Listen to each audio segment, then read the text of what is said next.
Haleluya saudara, shalom dan selamat pagi bagi setiap saudara yang sedang mendengarkan video renungan pagi dan doa pagi ini, di mana melalui channel ini saudara kembali akan diberkati melalui firman Tuhan dan saudara akan didoakan. Kalau saudara rindu berlangganan dengan channel renungan pagi dan doa pagi ini, silakan lihat tanda subscribe di bawah video ini saudara. Kalau tanda subscribe masih berwarna merah, silakan ditekan dan tekan juga tanda loncengnya. Kalau saudara merasa diberkati melalui renungan dan doa pagi ini, dan saudara rindu memberkati, saudara butuh informasi lebih lanjut, silakan lihat di kolom deskripsi video ini saudara. Puji Tuhan saudara, mari kita berdoa buat firman Tuhan yang akan kita dengarkan.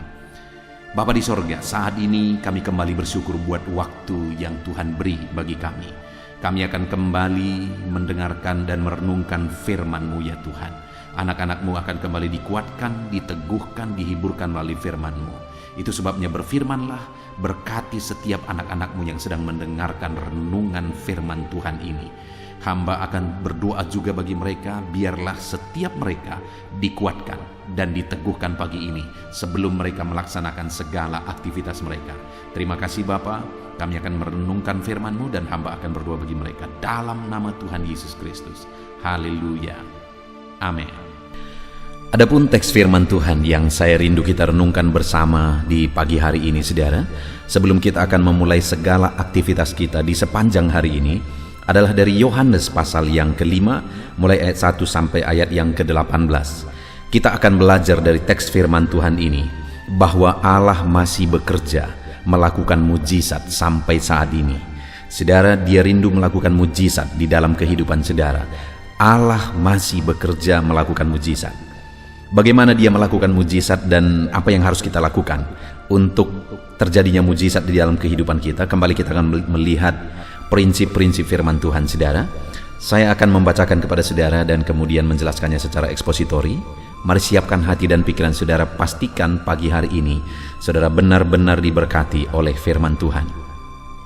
Yohanes pasal yang kelima ayat 1 sampai ayat 18, demikian firman Tuhan. Penyembuhan pada hari Sabat di kolam Betesda. Sesudah itu ada hari raya orang Yahudi dan Yesus berangkat ke Yerusalem. Di Yerusalem, dekat pintu gerbang domba, ada sebuah kolam yang dalam bahasa Ibrani disebut Betesda. Ada 5 serambinya, dan di serambi-serambi itu berbaring sejumlah besar orang sakit, orang-orang buta, orang-orang timpang, dan orang-orang lumpuh yang menantikan goncangan air kolam itu. Sebab sewaktu-waktu turun malaikat Tuhan ke kolam itu dan mengguncangkan air itu, barang siapa yang terdahulu masuk ke dalamnya, sesudah goncangan air itu menjadi sembuh apapun juga penyakitnya. Di situ ada seorang yang sudah 38 tahun lamanya sakit. Ketika Yesus melihat orang itu berbaring di situ, dan karena ia tahu bahwa ia telah lama dalam keadaan itu, berkatalah ia kepadanya, "Maukah engkau sembuh?" Jawab orang sakit itu kepadanya, "Tuhan, tidak ada orang yang menurunkan aku ke dalam kolam itu apabila airnya mulai goncang. Dan sementara aku menuju ke kolam itu, orang lain sudah turun mendahului aku." Kata Yesus kepadanya, "Bangunlah, angkatlah tilammu, dan berjalanlah." Dan pada saat itu juga sembuhlah orang itu, lalu ia mengangkat tilamnya dan berjalan. Tetapi hari itu hari Sabat. Karena itu, hari ini hari Sabat dan tidak boleh engkau memikul tilammu. Akan tetapi ia menjawab mereka, "Orang yang telah menyembuhkan aku, Dialah yang mengatakan kepadaku, angkatlah tilammu dan berjalanlah." Mereka bertanya kepadanya, "Siapa orang itu yang berkata kepadamu, angkatlah tilammu dan berjalanlah?" Tetapi orang yang baru sembuh itu tidak tahu siapa orang itu, sebab Yesus telah menghilang ke tengah-tengah orang banyak di tempat itu. Kemudian Yesus bertemu dengan dia dalam bait Allah, lalu berkata kepadanya, "Engkau telah sembuh, jangan berbuat dosa lagi, supaya kepadamu jangan terjadi yang lebih buruk." Orang itu keluar lalu menceritakan kepada orang-orang Yahudi bahwa Yesuslah yang telah menyembuhkan dia. Dan karena itu orang-orang Yahudi berusaha menganiaya Yesus, karena ia melakukan hal itu pada hari Sabat. Tetapi ia berkata kepada mereka, "Bapakku bekerja sampai sekarang, maka aku pun bekerja juga." Sebab itu orang-orang Yahudi lebih berusaha lagi untuk membunuhnya, bukan saja karena ia meniadakan hari Sabat, tetapi juga karena ia mengatakan bahwa Allah adalah Bapanya sendiri, dan dengan demikian menyamakan dirinya dengan Allah. Puji Tuhan, saudara. Konteks dari firman Tuhan yang telah dibacakan kepada saudara adalah di mana dalam perjalanan pelayanan Yesus satu kali dia pergi ke Yerusalem karena ada hari raya orang Yahudi, dan sesampainya di sana ada sebuah kolam yang disebut sebagai kolam Bethesda, di mana di kolam itu berkumpul sejumlah orang sakit. Dan kemudian kenapa berkumpul di sana sejumlah orang sakit? Karena setiap kali malaikat datang mengguncangkan air kolam itu, maka siapa saja yang pertama masuk ke dalam mengalami kesembuhan. Itu sebabnya berkumpul sejumlah besar orang sakit di sana. Dan salah satu yang ada di sana adalah orang yang sudah 38 tahun lamanya sakit. Nah, lalu singkat cerita, dia menyembuhkan orang ini. Yesus melakukan mujizat kepada orang ini, tapi kebetulan hari itu adalah hari Sabat. Sehingga pada waktu itu orang-orang Yahudi marah kepada orang yang telah disembuhkan itu karena dia memikul tilamnya, sesuatu yang dilarang pada hari Sabat, melakukan sesuatu. Dan kemudian akhirnya karena mereka tahu Yesus yang melakukannya, mereka juga marah kepada Yesus karena Yesus melakukan mujizat pada hari Sabat, sesuatu yang dilarang, melakukan sesuatu pada hari Sabat menurut hukum mereka. Tetapi yang menarik, saudara, yang saya ingin kita belajar hari ini adalah ketika Yesus berkata, ayat 17, jawaban Yesus kepada orang Yahudi ketika orang Yahudi marah karena Yesus melakukan sesuatu yang melanggar hari Sabat, di mana dia memerintahkan orang itu memikul salibnya, dan lebih lagi ketika Yesus menyamakan dirinya dengan Allah. Tetapi Yesus berkata begini, ayat 17, tapi ia berkata kepada mereka, Bapakku bekerja sampai sekarang, maka aku pun bekerja juga. Hal yang ditegaskan Yesus di sini kepada orang Yahudi yang protes pada waktu itu, saudara, bahwa Bapa masih bekerja sampai sekarang dan Yesus pun bekerja juga. Apa pekerjaan yang dia lakukan sebelumnya, saudara? Melakukan mujizat. Artinya apa? Bahwa Allah masih bekerja melakukan mujizat, Yesus masih bekerja melakukan mujizat. Dan hari ini pun saya mau menegaskan bagi saudara bahwa Yesus masih melakukan mujizat di dalam kehidupan kita. Kalau hari ini saudara ada masalah, persoalan, tantangan hidup, pergumulan dan sebagainya, dengar saudara, Yesus masih melakukan mujizat di dalam kehidupan saudara. Yesus masih mengerjakan mujizat di dalam kehidupan kita. Yang menjadi pertanyaannya adalah, apa yang menjadi bagian kita untuk terjadinya mujizat yang dikerjakan oleh Allah di dalam kehidupan kita? Itu yang saya rindu kita belajar dari orang yang sudah 38 tahun sakit ini, saudara. Yesus masih bekerja melakukan mujizat, tapi bukan berarti semua orang yang akan mengalami mujizat. Ada begitu banyak orang yang ada di kolam Bethesda itu berkumpul, saudara. Mereka semua adalah orang-orang sakit, tapi orang inilah yang mengalami mujizat. Apa yang dia lakukan sehingga mujizat terjadi untuk kita aplikasikan di dalam kehidupan kita, saudara? Itu yang saya rindu kita belajar. Yang pertama, mulai ayat 6 kita perhatikan. Ketika Yesus melihat orang itu berbaring di situ, dan karena ia tahu bahwa ia telah lama dalam keadaan itu, berkatalah ia kepadanya, maukah engkau sembuh? Lihat saudara, ketika Yesus datang ke situ, dia melihat orang itu, dan firman Allah menegaskan bahwa ia tahu bahwa orang itu sudah lama dalam keadaan itu. Renungkan ini saudara, bahwa Yesus melihat orang itu dan dia tahu bahwa orang itu sudah lama dalam keadaan itu. Sebelum dia bertanya, sebelum dia berbicara dengan orang itu, dia sudah tahu keadaan orang itu. Hari ini pun saya mau menegaskan kepada saudara, Yesus melihat saudara, Yesus memperhatikan saudara, dan dia tahu segala sesuatu dalam hidup saudara. Dia tahu pergumulanmu, dia tahu masalah yang sedang saudara pikul saat ini, dia tahu penyakitmu, dia tahu segala sesuatu, masalah keluargamu, masalah ekonomimu, masalah bisnis, perusahaan, pekerjaanmu dan sebagainya. Tuhan tahu segala sesuatu. Dia tahu segala sesuatu. Dia melihat dan dia tahu segala sesuatu, saudara. Mungkin saat ini saudara berpikir bahwa tidak ada orang yang peduli dan tidak ada orang yang memperhatikan saudara. Bahkan tidak ada yang tahu pergumulan, beratnya pergumulan yang sedang saudara hadapi. Ada satu pribadi yang melihat semuanya dan tahu semuanya. Yesus melihat dan tahu segala pergumulan saudara. Dan kemudian ketika Yesus melihat orang itu dan dia tahu bahwa orang itu sudah lama dalam keadaan itu, berkatalah ia kepadanya, maukah engkau sembuh? Ini ada pertanyaan yang agak lucu saudara kalau kita renungkan. Kenapa? Karena orang itu sedang sakit. Dia sudah 38 tahun sakit, sudah lama sekali sakit. Dan kenapa dia ada di kolam Bethesda? Karena dia mau sembuh. Dia mau mengalami mujizat di kolam itu. Tapi kenapa Yesus bertanya, maukah engkau sembuh? Kalau kita lihat jawaban orang itu, saudara, itulah yang diinginkan oleh Yesus. Orang itu jujur. Orang itu sadar. Dia rindu mengalami kesembuhan, tapi orang itu, Yesus mau ada satu kesadaran dari orang itu, dan Yesus mau mengalihkan fokusnya. Di mana orang itu berkata, dia 7, jawab orang sakit itu kepadanya, Tuhan, tidak ada orang yang menurunkan aku ke dalam kolam itu apabila airnya mulai goncang. Nah, ada satu kejujuran dari orang itu, bahwa selama ini dia menantikan pertolongan orang lain. Dia mengharapkan pertolongan orang lain. Dia mengandalkan pertolongan orang lain, tapi tidak ada lagi yang peduli. Dari sana, yang saya mau kita renungkan adalah bahwa Yesus mau mengalihkan orang itu. Selama ini dia mau mengandalkan orang lain, tapi kali ini dia harus mengandalkan Yesus sendiri. Tidak lagi mengharapkan pertolongan orang lain, karena selama ini dia kecewa. Tidak ada orang yang memperhatikan, mempedulikan dia. Kali ini Yesus mau mengarahkan perhatian orang itu kepada dirinya sendiri.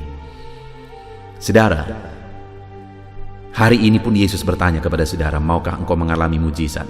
Maukah engkau, keluargamu, bisnismu, pekerjaanmu, ekonomimu, atau masalah apapun yang ada dalam kehidupan saudara? Yesus berkata, maukah engkau pulih? Yesus bertanya begitu, dia mau fokus saudara kepada dia, bukan kepada dunia, bukan kepada orang lain, bukan mengharapkan atau mengandalkan orang lain, tapi mengandalkan Yesus. Itu yang Yesus mau. Sehingga dia akan bekerja melakukan mujizat lagi. Dan melakukan mujizat lagi ketika saya dan saudara fokus kepada dia, bukan mengandalkan orang lain. Bahkan selanjutnya saudara, ayat 7 itu, tidak ada orang yang menurunkan aku ke dalam kolam itu apabila airnya sudah goncang. Dan sementara aku menuju ke kolam itu, lihat saudara, sementara aku menuju ke kolam itu, ada perjuangan, ada usaha yang dia lakukan dengan kekuatannya. Dia mencoba dengan sekuat tenaganya.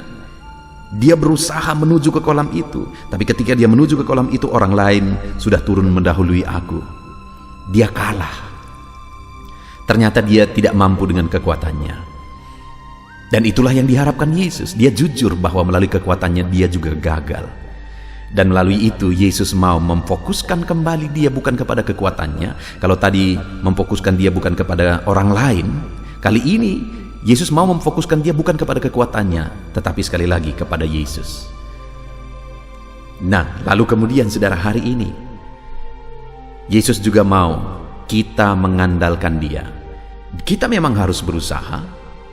Ketika saudara berusaha berbisnis dan sebagainya, saudara harus melakukan yang terbaik dalam hidup saudara. Nanti kita akan lihat orang itu juga melakukan, sehingga dia mengalami mujizat. Kita harus melakukan yang terbaik dalam hidup kita, tapi kita harus mengandalkan Tuhan, bukan mengandalkan kekuatan kita. Sekalipun mungkin kita orang cerdas, sekalipun kita orang yang bertalenta, dan sebagainya, dalam apapun yang kita kerjakan, yang kita andalkan haruslah Tuhan. Dan itulah yang Tuhan mau ketika dia berkata, maukah engkau sembuh? Dia tahu orang itu perlu sembuh, dia tahu orang itu mau sembuh, tapi yang dia mau korek dari sana adalah supaya orang itu tidak lagi fokus kepada mengandalkan orang lain atau mengandalkan dirinya sendiri, tapi fokus kepada Yesus. Biarlah hari ini, kalau saya dan saudara rindu mengalami mujizat, fokuslah kepada Yesus. Jangan andalkan orang lain, jangan andalkan diri saudara sendiri. Lakukan yang terbaik, gunakan talenta saudara, gunakan kecerdasan saudara, tetapi andalkan Tuhan dalam semuanya itu. Lalu kemudian yang kedua saudara, yang pertama kita harus fokus kepada Tuhan untuk mengalami mujizat. Yang kedua, ayat 8, kata Yesus kepadanya, bangunlah, angkatlah tilammu dan berjalanlah. Ini ada kembali saudara, perintah yang agak unik. Orang itu terbaring, melangkah ke kolam saja dia tidak sanggup. 38 tahun dia mengalami itu, dan kemungkinan tidak disebutkan di sana, tapi karena disebutkan bahwa yang berkumpul di kolam itu sebagian besar adalah orang-orang timpang, orang-orang lumpuh, orang-orang buta. Jadi kemungkinan orang ini adalah orang timpang atau orang lumpuh. Nah, dan dia terbaring di tilam. Lalu Yesus berkata, bangunlah, angkatlah tilammu dan berjalanlah. Orang itu terbaring, tidak bisa berjalan, tidak bisa mengangkat tilam. Tapi Yesus perintahkan, bangunlah, angkatlah tilammu. Bagaimana dia bisa mengangkat tilamnya? Bagaimana dia bisa bangun sedangkan dia terbaring di sana? Untuk menyeret badan saja ke kolam dia tidak sanggup, dia selalu kalah. Bagaimana dia bisa berdiri dan mengangkat tilamnya? Tapi itu yang diperintahkan Yesus, di luar dari kemampuannya. Tapi lihat saudara, apa yang terjadi ketika Yesus memerintahkan itu, ayat 9. Dan pada saat itu juga sembuhlah orang itu, lalu ia mengangkat tilamnya dan berjalan. Tetapi hari itu hari Sabat. Lihat saudara, pada saat itu juga sembuhlah orang itu. Mana duluan dia sembuh atau mengangkat tilam? Sembuh pastinya. Karena kalau dia belum sembuh, dia tidak akan bisa mengangkat tilamnya. Artinya apa? Kalau Yesus memerintahkan, dia sudah terlebih dahulu melakukan mujizat, memberikan kekuatan dan sebagainya. Hari ini pun untuk kita mengalami mujizat, taatlah kepada Tuhan. Dan mungkin saudara berkata, mustahil, sulit, berat untuk mentaati firman Tuhan. Dengar saudara, kepada orang lumpuh itu juga diperintahkan hal yang mustahil, sulit dan berat dan tidak mungkin. Tapi Yesus terlebih dahulu sudah memberikan kekuatan bagi dia untuk mentaati firman Tuhan. Orang itu disembuhkan terlebih dahulu. Hari ini pun Tuhan akan memberikan kekuatan bagi kita untuk melangkah seturut firman Tuhan dan mujizatnya terjadi. Lalu kemudian saudara, hal yang sangat penting lagi yang saya rindu kita renungkan, ayat 14. Kemudian Yesus bertemu dengan dia dalam bait Allah, lalu berkata kepadanya, engkau telah sembuh, jangan berbuat dosa lagi, supaya kepadamu jangan terjadi yang lebih buruk. Tadinya dia sakit saudara, sudah 38 tahun lamanya sakit. Dan kalau dia hidup dalam dosa, maka akan terjadi kepadanya yang lebih buruk dari yang semula. Artinya mujizat tidak ada lagi. Bagaimana supaya mujizat itu terus bertahan? Jangan hidup dalam dosa, melainkan hiduplah dalam kebenaran. Saudara, apakah saudara rindu mengalami mujizat demi mujizat? Hari-hari kita dipenuhi oleh mujizat. Kita mengalami mujizat demi mujizat di dalam kehidupan kita. Kalau saudara rindu mengalami mujizat dalam kehidupan saudara, maka hiduplah dalam kebenaran. Jangan hidup dalam dosa, karena kalau saudara hidup dalam dosa akan terjadi yang lebih buruk, kata firman Tuhan. Saya sudah menyaksikan saudara, ada orang-orang yang meminta doa, memohon doa supaya diberkati, dan kemudian kami berdoa bersama, lalu mujizat terjadi, dia diberkati Tuhan. Tapi sedih sekali karena akhirnya dia gunakan berkat yang dia terima itu untuk melakukan dosa. Dulunya ketika dia belum diberkati, dia tidak bisa berbuat dosa, dia malah hidup dalam kebenaran, melayani Tuhan. Begitu diberkati, dia sudah punya modal untuk berzinah. Dan akhirnya apa yang terjadi saudara? Keluarganya hancur, bahkan semuanya hancur. Semuanya hancur. Digenapi firman Tuhan ini jauh lebih buruk dari semula yang terjadi. Itu sebabnya hari ini saudara, kalau kita rindu selalu dan terus mengalami mujizat dalam hidup kita, maka hiduplah dalam kebenaran firman Tuhan, jangan hidup dalam dosa. Puji Tuhan saudara, akhirnya mujizat terjadi, dan kemudian orang-orang Yahudi protes, tetapi jawaban Yesus kepada mereka, Bapakku bekerja sampai sekarang, maka aku pun bekerja juga. Dan hari ini kalimat itu juga kita imani saudara, bahwa Yesus bekerja sampai sekarang, Bapa bekerja sampai sekarang, Yesus bekerja juga untuk melakukan mujizat dalam hidup kita. Dia rindu melakukan mujizat dalam hidup kita. Yang menjadi bagian kita apa saudara? Untuk terjadinya mujizat, yang menjadi bagian saya dan saudara adalah bahwa kita harus fokus kepada Yesus. Jangan andalkan orang lain, jangan andalkan kekuatan kita, fokus kepada Yesus. Dan yang kedua, taati firman Tuhan sekalipun mustahil saudara, karena dia terlebih dahulu akan memberikan kita kekuatan untuk taat kepada firman-Nya. Kemudian yang ketiga, hiduplah dalam kebenaran, jangan hidup dalam dosa, maka mujizat demi mujizat akan kita alami dalam hidup kita. Puji Tuhan saudara, hari ini saudara akan melakukan segala aktivitas saudara. Biarlah renungan firman ini menjadi renungan saudara sepanjang hari. Kita akan berdoa bersama, Tuhan memberkati saudara di sepanjang hari ini. Tapi buat komitmen juga dalam hidup saudara, bahwa saudara akan terus merenungkan firman ini di sepanjang hari ini. Tuhan memberkati saudara. Haleluya. Puji Tuhan saudara, saya percaya saudara sudah diberkati melalui renungan firman Tuhan. Iman saudara sudah dibangkitkan melalui renungan firman Tuhan. Sebelum saudara melaksanakan segala aktivitas saudara di sepanjang hari ini, saya rindu berdoa bagi saudara. Mari kita berdoa bersama saudara, kita serahkan segala aktivitas saudara di sepanjang hari ini, supaya Tuhan memberkati setiap aktivitas saudara dan Tuhan menjadikan saudara berhasil. Mari datang kepada Tuhan dengan sikap yang benar, dengan penuh kerendahan hati, dan percayalah bahwa Tuhan sanggup menolong dan memberkati saudara dan segala aktivitas saudara di sepanjang hari ini. Mari kita berdoa saudara. Saya akan berdoa bagi setiap saudara.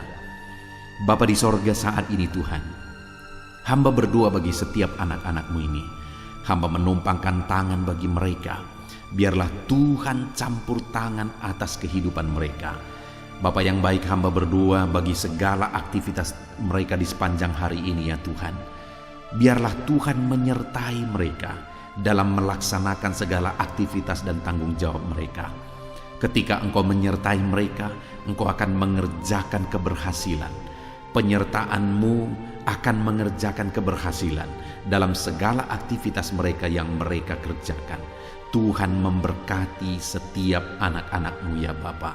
Dalam nama Tuhan Yesus Kristus, nyatakan penyertaan-Mu bagi mereka. Dan hamba berdoa, biarlah damai sejahtera-Mu memenuhi hati mereka, sehingga mereka akan menjadi maksimal dalam melaksanakan segala aktivitas dan pekerjaan mereka ya Tuhan. Biarlah damai sejahtera Tuhan, ketentraman dari Tuhan, kasih Tuhan memenuhi hati dan pikiran mereka. Berkati anak-anak-Mu ini Tuhan, hidup mereka penuh sukacita, penuh damai sejahtera Tuhan dalam melaksanakan segala aktivitas dan pekerjaan mereka. Bapa di sorga, hamba berdoa, jadikan anak-anak-Mu berhasil dalam apapun yang mereka kerjakan yang tidak bertentangan dengan firman-Mu. Jadikan mereka berhasil ya Tuhan. Nyatakan campur tangan-Mu yang mengerjakan keberhasilan dalam hidup mereka. Biarlah setiap anak-anak-Mu mengalami keberhasilan dalam kehidupan mereka ya Tuhan. Dalam nama Tuhan Yesus, hamba berdoa, berikan hikmat-Mu bagi mereka, supaya mereka bisa berhasil dalam bagian apapun, dalam bidang apapun, tanggung jawab dan pekerjaan mereka. Berikan mereka hikmat di sana, supaya mereka bisa mengerjakannya dengan cara yang terbaik. Oleh karena hikmat Tuhan memenuhi mereka, biar mereka mengerjakannya dengan cara yang maksimal, dan hasilnya pun akan maksimal. Dalam nama Tuhan Yesus, biarlah hikmat Tuhan memenuhi kehidupan anak-anak-Mu ya Tuhan. Ajar anak-anak-Mu bekerja dengan jujur, dan ajar mereka untuk melakukan yang terbaik dalam kehidupan mereka ya Tuhan. Terima kasih Bapa di sorga, hamba berdoa, kerjakan keberhasilan dalam kehidupan anak-anak-Mu. Hamba rindu mendengar kesaksian-kesaksian tentang keberhasilan yang Kau kerjakan dalam hidup mereka, sehingga anak-anak-Mu bisa menjadi berkat bagi banyak orang, dan anak-anak-Mu bisa menjadi berkat bagi pekerjaan-Mu, sehingga nama-Mu dipermuliakan ya Tuhan. Terima kasih Bapa di sorga. Saat ini hamba berdoa bagi profesi anak-anak-Mu satu persatu.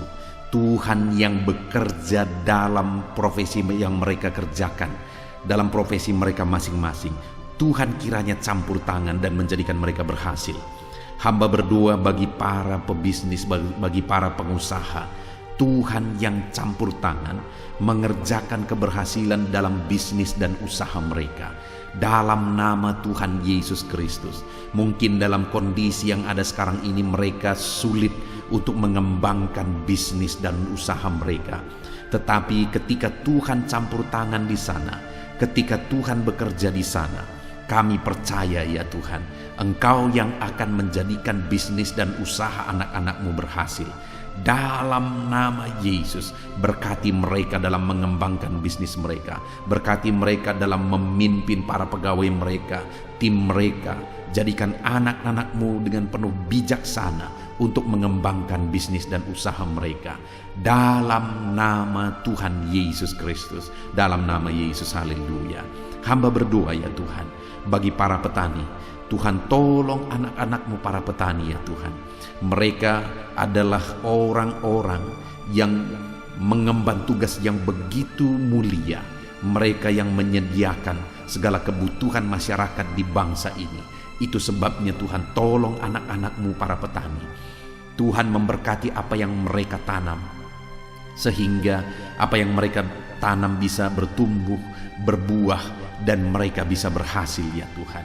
Dalam nama Yesus, berkati para petani. Tuhan yang menolong mereka, berikan hikmat bagi mereka sehingga mereka menjadi petani-petani yang modern, petani-petani yang maju, petani-petani yang berkembang, petani-petani yang berhasil ya Tuhan. Tolong anak-anak-Mu para petani, berkati semua yang mereka kerjakan, semua yang mereka tanam. Tuhan yang mengerjakan keberhasilan di sana. Di dalam nama Tuhan Yesus Kristus, nyatakan kuasa-Mu, mujizat-Mu bagi para petani, sehingga mereka bisa berhasil Tuhan. Hamba berdoa bagi anak-anak-Mu yang berprofesi sebagai pedagang. Dalam nama Yesus, apa yang mereka perjualbelikan yang tidak bertentangan dengan firman Tuhan, Tuhan kiranya campur tangan, Tuhan kiranya yang bekerja, Tuhan kiranya yang mengerjakan keberhasilan bagi mereka ya Tuhan. Bapa yang baik, tolong mereka sehingga bisnis perdagangan mereka bisa berkembang, bisa semakin maju ya Tuhan. Berkati anak-anak-Mu para pedagang dalam nama Yesus. Berikan hikmat bagi mereka, berikan petunjuk bagi mereka, bagaimana mereka mengembangkan usaha dagang mereka. Dalam nama Tuhan Yesus Kristus, hamba berdoa bagi anak-anak-Mu yang berprofesi sebagai buruh. Tuhan, Engkau yang menolong mereka, Engkau yang membela anak-anak-Mu dalam nama Tuhan Yesus. Engkau yang mengangkat kehidupan anak-anak-Mu, Engkau yang menjadikan anak-anak-Mu berhasil dalam nama Yesus. Engkau yang menjamin masa depan anak-anak-Mu dalam nama Tuhan Yesus Kristus. Tuhan kiranya yang campur tangan bagi anak-anak-Mu yang berprofesi sebagai buruh ya Tuhan. Anak-anak-Mu yang berprofesi sebagai karyawan, pegawai, di bidang apapun mereka, di usaha apapun mereka ya Tuhan. Saat ini Tuhan kiranya yang tolong anak-anak-Mu yang berprofesi sebagai pegawai, sehingga di sana karir mereka bisa menjadi lebih baik. Dalam nama Tuhan Yesus Kristus, berkati anak-anak-Mu dalam melakukan pekerjaan mereka. Jamah dan berkati mereka sehingga mereka bisa berhasil dalam segala pekerjaan mereka, sehingga mereka juga bisa dipromosikan oleh perusahaan mereka. Berkati anak-anak-Mu para pegawai, berkati anak-anak-Mu para karyawan. Dalam nama Yesus, Tuhan yang campur tangan dan Tuhan yang mengerjakan mujizat-Mu dalam hidup mereka. Bapa di sorga, hamba juga berdoa bagi para PNS ya Tuhan, pegawai negeri sipil di bangsa ini. Tuhan kiranya campur tangan, ajar mereka mengabdi bagi bangsa ini. Dalam nama Yesus, dalam bidang yang mereka kerjakan, ajar mereka mengabdi di sana dan melakukan yang terbaik bagi bangsa ini, sehingga bangsa ini akan semakin maju dan semakin berkembang. Jauhkan mental korupsi dari kehidupan anak-anak-Mu. Ajar anak-anak-Mu hidup benar, hidup sesuai dengan standar firman Tuhan. Berkati TNI Polri juga ya Tuhan, dalam nama Yesus, dalam mereka menjaga keamanan bangsa ini. Tuhan memberkati mereka ya Bapa, dalam nama Yesus, dalam nama Yesus. Berkati karir mereka, berkati masa depan mereka, berkati semua anak-anak-Mu yang berprofesi sebagai TNI Polri, PNS ya Tuhan, berkati mereka. Hamba berdoa khusus bagi anak-anak-Mu para medis ya Tuhan. Dalam situasi yang seperti ini, Tuhan tolong anak-anak-Mu yang berprofesi sebagai medis. Berikan daya tahan tubuh yang kuat bagi mereka ya Tuhan, sehingga mereka tetap bisa tinggal sehat. Mereka bisa tetap bugar kuat ya Tuhan dalam mereka merawat para pasien. Berkati anak-anak-Mu yang berprofesi sebagai medis. Tuhan berikan kesehatan, Tuhan berikan daya tahan tubuh yang kuat bagi mereka, dan ajar mereka untuk melakukan yang terbaik untuk mengabdi bagi masyarakat ya Tuhan, dalam nama Yesus. Saat ini Bapa, hamba juga berdoa bagi anak-anak-Mu yang saat ini sedang ada dalam pengangguran. Mungkin mereka baru di PHK, mungkin mereka saat ini bahkan sudah lama mereka ada dalam pengangguran. Tuhan kiranya tolong anak-anak-Mu ya Tuhan, dalam nama Yesus Kristus. Kalau saat ini mereka yang sedang menganggur, mereka sedang mendengarkan renungan ini, biarlah iman mereka dibangkitkan dalam nama Tuhan Yesus Kristus, dan berikan kreativitas bagi mereka ya Tuhan, dalam nama Yesus. Berikan mereka kemampuan untuk membuat satu inovasi ya Bapa, supaya kehidupan mereka bisa benar-benar memunculkan satu usaha, satu bisnis dalam nama Yesus, sehingga bukan saja mereka akan menjadi pekerja, tetapi malah mereka akan menjadi pengusaha. Tuhan, tolong anak-anak-Mu para pengangguran, berikan hikmat bagi mereka. Tuhan, tolong mereka ya Tuhan. Tuhan, tolong mereka, berkati mereka ya Tuhan. Kalau mereka merindukan satu pekerjaan, Tuhan yang membukakan pintu sehingga mereka bisa mendapatkan pekerjaan dalam nama Yesus. Bahkan hamba berdoa bagi anak-anak-Mu yang sudah pensiun ya Tuhan, di mana di masa tua mereka, biarlah Tuhan memberikan kesehatan bagi mereka. Berikan mereka ya Tuhan semangat yang kuat dalam kehidupan mereka di masa tua mereka, di masa pensiun mereka. Mereka tetap bergairah, mereka tetap bersuka cita, mereka tetap bersemangat dalam mereka menjalani kehidupan mereka. Dalam nama Yesus, berkati para pensiunan ya Tuhan, dalam nama Yesus. Kalau saat ini ada anak-anak-Mu yang profesi mereka belum disebutkan, hamba berdoa, Tuhan tolong anak-anak-Mu Bapa, dalam nama Yesus Kristus, dalam nama Tuhan Yesus Kristus, sehingga Tuhan memberkati semua profesi mereka, sehingga mereka bisa menjadi berkat. Kasih karunia Tuhan nyata dalam kehidupan mereka. Berkati semua profesi anak-anak-Mu yang belum disebutkan dalam topik-topik doa ini, dalam nama Tuhan Yesus, dalam nama Yesus. Dan saat ini hamba juga berdoa buat kesehatan semua anak-anak-Mu. Tuhan tolong di masa-masa pandemi ini, biar Tuhan berikan mereka kesehatan, berikan daya tahan tubuh yang kuat dalam nama Tuhan Yesus. Jika ada anak-anak-Mu yang sedang sakit saat ini, Tuhan kiranya yang menolong dan mengerjakan kesembuhan bagi anak-anak-Mu dalam nama Yesus. Segala bibit penyakit kami cabut, kami tolak dalam nama Tuhan Yesus Kristus. Berkati ya Tuhan, sembuhkan anak-anak-Mu yang sakit dalam nama Yesus. Saat ini bahkan hamba berdoa, jika ada anak-anak-Mu yang sedang memikul masalah, hidup mereka sedang ada dalam beban berat, Tuhan tolong, Tuhan campur tangan, nyatakan kuasa-Mu ya Tuhan, dalam nama Yesus. Engkau mengangkat dan menyelesaikan segala beban, persoalan dan masalah kehidupan mereka dalam nama Tuhan Yesus Kristus, dalam nama Yesus. Bahkan hamba berdoa bagi keluarga-keluarga anak-anak-Mu, berkati keluarga anak-anak-Mu menjadi keluarga yang takut Tuhan, menjadi keluarga yang harmonis, keluarga yang diberkati ya Tuhan. Berkati mereka suami, istri, orang tua dan anak. Berkati mereka Bapa, berkati keluarga-keluarga mereka. Karena ketika keluarga-keluarga diberkati, bersuka cita, damai dan tentram, maka kami percaya Engkau akan mengerjakan keberhasilan bagi keluarga itu dan semua anggota keluarga itu ya Tuhan. Dalam nama Tuhan Yesus, dalam nama Yesus, berkati semua keluarga anak-anak-Mu. Terima kasih Bapa di sorga, hamba berdoa supaya Engkau mengerjakan keberhasilan dalam seluruh aspek kehidupan anak-anak-Mu Bapa. Di dalam nama Tuhan Yesus Kristus. Ini doa kami, ini seruan kami. Dalam nama Yesus hamba berdoa bagi anak-anak-Mu, dalam nama Yesus Kristus. Haleluya, haleluya, amin. Puji Tuhan, saudara, saya percaya saudara sudah diberkati melalui firman Tuhan, dan saudara sudah diberkati melalui doa-doa kita bersama. Saya sudah menopang saudara dalam doa. Mari imani bahwa kuasa Tuhan akan dinyatakan di dalam kehidupan saudara. Percaya berkat Tuhan mengalir atas kehidupan saudara. Saudara, kalau saudara rindu berlangganan dengan channel ini, ketika saudara merasakan dan mengalami berkat Tuhan melalui renungan-renungan di channel ini, dan saudara rindu untuk berlangganan, silakan lihat tanda subscribe di bawah video ini. Kalau tanda subscribe masih berwarna merah, silakan ditekan, dan tekan juga tanda loncengnya. Dan saat ini kalau saudara diberkati melalui renungan ini, dan saudara rindu memberkati, saudara butuh informasi lebih lanjut, silakan lihat di kolom deskripsi video ini saudara. Puji Tuhan saudara, kerjakanlah yang terbaik hari ini, dan biarlah Tuhan menyertai saudara. Tuhan memberkati seluruh kehidupan saudara dalam nama Tuhan Yesus Kristus. Segala puji hormat bagi Tuhan dalam nama Tuhan Yesus Kristus. Haleluya, haleluya, amin.